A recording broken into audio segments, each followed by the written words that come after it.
kita itu kan kalau mau bikin konten pasti bingung. Pastilah bingung ya. Mau kayak gimana dulu, apa yang harus dilakukan, kontennya kayak gimana. Nah, salah satu rahasianya adalah konsumsi konten orang lain.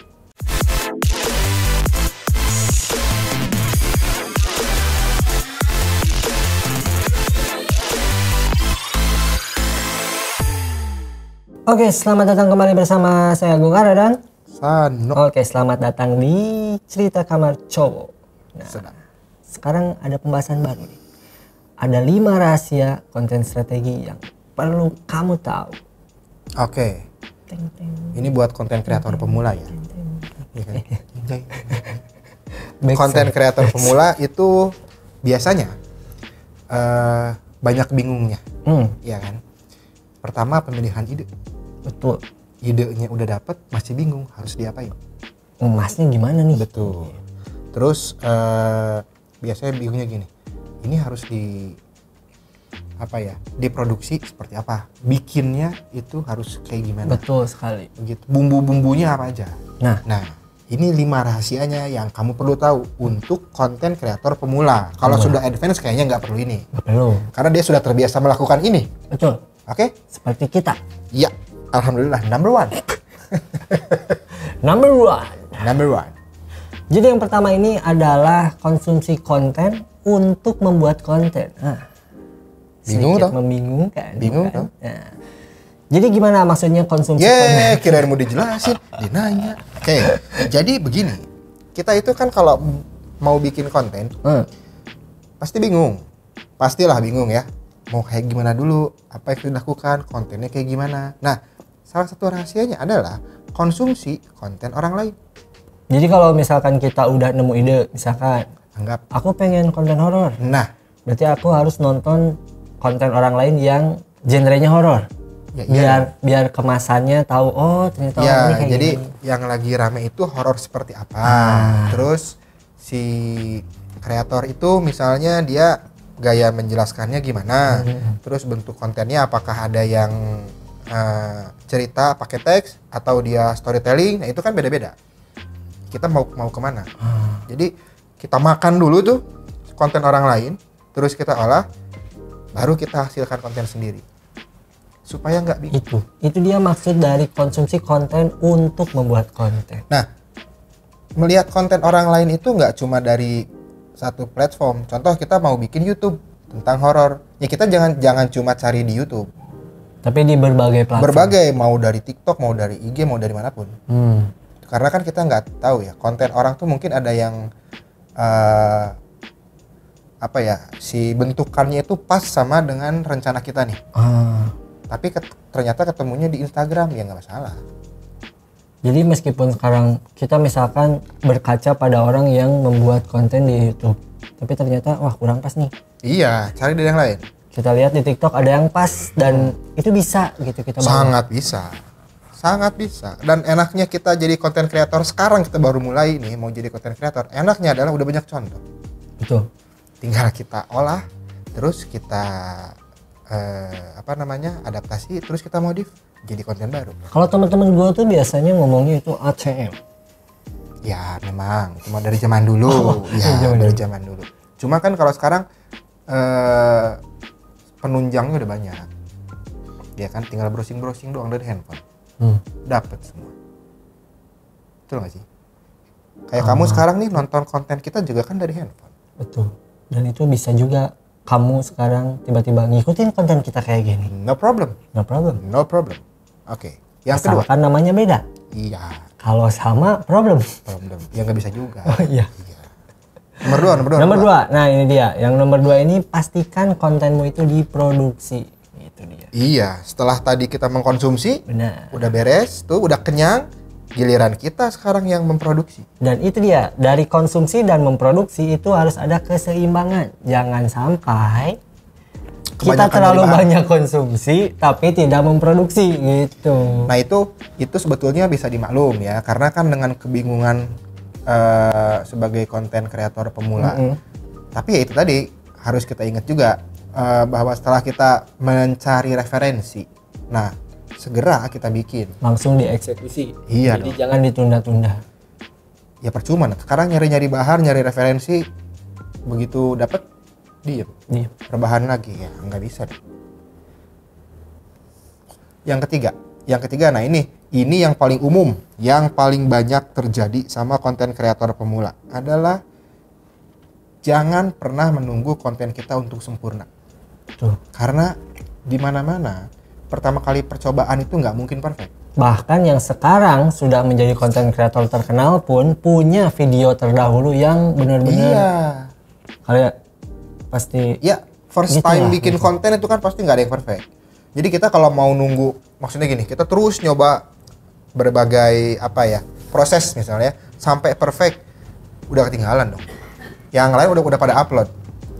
Jadi sambil berproses itu sambil diupload. Iya, sambil belajar terus. Jadi semakin kita sering upload, berarti kan kita semakin memperbaiki tahu kan, kelemahan sebelumnya kan, dengan cara diupload, produksi upload. Itu yang ya beberapa juga pernah ketemu ya, ngobrol, itu masalahnya. Jadi masalahnya ini mau ngupload ragu nih karena masih kurang bagus nih, ntar ini itu segala macam. Ya kalau kita compare sama kreator yang udah jadi ya nggak akan benar. Pasti ada perbedaan yang jauh banget kalau misalkan kayak gitu. Betul. Nah, lanjut ke yang keempat. Ini Nyambung banget. Jadi harus bisa improve secara perlahan. Itu penyempurnaannya itu pelan-pelan. Betul. Dari segi writing, editing dan lain-lain, dari cara bicara pun sebenarnya. Ya karena seperti pepatah zaman dulu, pepatah zaman dulu. Ya. Tahun 60 gimana? Tahun 60. Enggak juga, Bro. Jam 9 pepatah zaman dulu. Bisa karena terbiasa. Bener kan? Bener. Iya kan? Ya kita sekarang mau tahu kelemahan dari mana kalau kitanya nggak pernah mulai gitu. Bener. Kita gak akan tahu kalau ini lightingnya kurang nih. Iya. Padahal belum diupload dan belum tahu. Itu baru mikir doang. Lighting gua kayaknya kurang nih kalau misalnya kayak gini. Itu harus bisa. Jadi itu bisa ketahuan kalau kita mulai memproduksi dan mengupload. Betul. Jadi harus secara perlahan-lahan setelah kita memproduksi dan upload, kita harus bisa improvisasi dengan segala keadaan. Mau itu dari segi tadi yang udah sebutin, lightingnya, editingnya, dari gaya bicara ataupun dari ide kontennya sendiri. Betul. Itu semua bakal berproses lebih sempurna. Menjadi lebih baik sebagaimana mestinya. Nah, ya sih. Iya kan? Iya. Oke, ini yang terakhir. Nah, di antara ini yang kelima. Ya, di antara keempat yang tadi itu yang ini juga memang penting ya. Jadi gini, konten kreator itu harus tahu objektif dari proses yang dia lakukan. Betul sekali. Maksudnya gini. Jadi kamu sebagai konten kreator pemula nih, itu harus tahu workflow-nya seperti apa. Harus tahu juga kebiasaan atau ritme kerjanya kamu tuh seperti apa. Betul. Itu dibikin dulu. Jadi harus benar-benar terschedule dengan baik. Ya, contohnya gini. Kan kegiatan kita itu nggak selalu konten. Ada kegiatan lain. Nah, diatur kapan harus konten. Terus kapan harus cari ide. Kapan harus ngedit. Terus ya pokoknya scheduling itu penting lah. Jadi workflow scheduling itu yang harus dilakukan tahap pertama itu sebetulnya itu. Sebelum berproduksi ya itu dulu. Jangan sampai jadi sibuk konten terus sampai lupa yang lain, tapi sampai lupa bener-bener upload lupa dan lain-lain. Bikin aja terus gitu kan? Ada yang kayak gitu, ada. Iya bikin aja terus. Buat 50 konten sampai memori penuh tapi gak diupload kan percuma. Gitu. Yang paling gampang gini lah. Ini workflow buat konten ini itu kan kamu bisa sesuaikan dengan jadwal kehidupan masing-masing lah kasarnya gitu. Yang harusnya sekolah misalnya ya sekolah dulu. Pas pulang ya baru atur jam berapa konten. Pulang sekolah konten, malamnya upload, mungkin insight-nya lagi bagus jadi upload. Iya. Gitu. Karena yang tadi seperti yang nomor 3 ya. Jangan menunggu sempurna. Betul.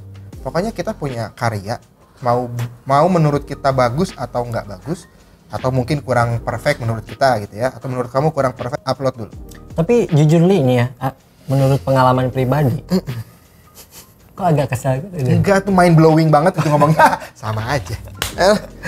Iya menurut pengalaman pribadi gitu. Maksudnya ketika kita bikin satu konten ya memang khususnya buat pemula ya, pas awal-awal banget mau bikin konten. Pas mau ngepost tuh kayak aduh jelek nih, takut gini nih, Takut itu nih. Iya pasti itu Takut dialami. Dikomentarin nih. Semua gitu. orang pasti Takut, begitu. Pasti kamu begitu. juga di luar sana pasti kayak gitu. Dan itu yang justru harus bisa ibaratnya itu tuh adalah tembok yang harus bisa kita hancurin gitu loh. Betul. Karena kita juga awalnya begitu. Bener. Sama banget. Kita juga awalnya begitu. Kenapa kita ngomong begini? Karena kita mengalami. Ya.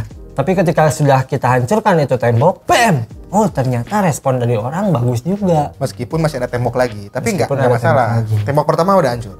Yang penting kita udah berani buat ngelangkah, itu dia. Kalau soal kalau misalnya kamu mikirin komen negatif dari orang, mau karya sebagus apapun pasti ada Pasti yang ada aja. komen negatif. Jadi cuekin aja. Kenapa? Karena mereka komen negatif itu kan setelah nonton. Oke, yang kita butuhkan adalah viewers. Mereka nggak suka ya harusnya di skip, nggak usah ditonton. Kayak Tapi aku tuh di kampus kan gitu. apaan? Jadi kayak diledekin soal opening gitu kan. Berarti nonton kan? Nonton. Nah udah, kita kan punya tujuan bahwa mencari penonton. Dia nonton, urusan dia nggak suka ya urusan Ya, lo. bener. Loh, kita kan bikin, kalau nggak suka skip, kalau memang suka ya tonton. Kalau misalnya mau ngomongin itu negatif, ini lebih baik dengan konten juga.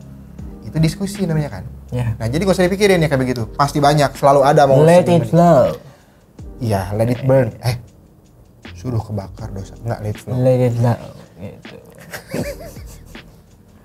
Itu dia tadi ada 5 konten strategi rahasia untuk pemula.